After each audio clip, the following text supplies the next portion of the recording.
ఈ ప్రభావం ఎట్లుండబోతుందంటారు? ఈ కేంద్రంలో కొంత తక్కువ మెజారిటీ తోటి, సొంత మెజారిటీ లేకపోవడం వల్ల నిర్ణయాలు తీసుకునేటువంటి దాంట్లో కొంత వెనకబడిపోతుందంటారా మోడీ? నేనైతే మోడీ ఈసారి ఆర్యా పార్ చేయాల్సింది చేస్తాను. నెక్స్ట్ టైం వస్తుందా రాదా అనేది అట్లా ఏమి తక్కువ సీట్లు వచ్చినాయి. ఎందుకంటే ఆయనకు తెలుసు తను ప్రధానమంత్రిగా ఉండకపోవచ్చు, కాబట్టి చేయాల్సిందేదో చేద్దాం.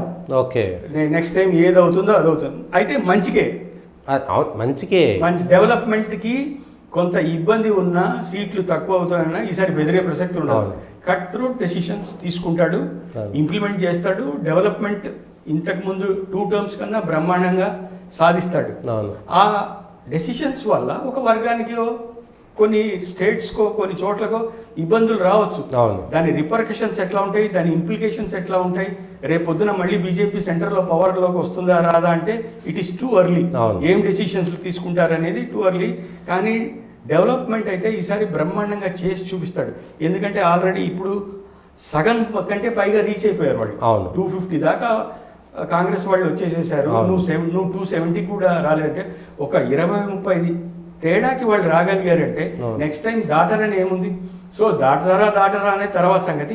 ఈసారికి మనం చేయాల్సింది ఏది ఉందో అది. ఇంతకు ముందు 2 టర్మ్లున్నా కొంత సంశయించేవాడేమో, ఇదైతే అది కావచ్చు, అదైతే ఇది కావచ్చు, కొంత మనం వెనక్కి తగ్గి. ఈసారి తగ్గి ఉండే ప్రసక్తి ఉండదు. ఏమి నిర్ణయాలు తీసుకోవాలో డెవలప్మెంట్ కోసం కానీ, ఇంకోళ్ళని తగ్గించడం కానీ, వేరే కంట్రీస్ భయపడేది, వెనకాడేది ఈసారి ఉండదు. తప్పకుండా రైట్ డెసిషన్సే తీసుకుంటాడు, డెవలప్మెంట్గా దిశగానే తీసుకుంటాడు. అది మంచి జరుగుతుందని మనం ఆశిద్దాం.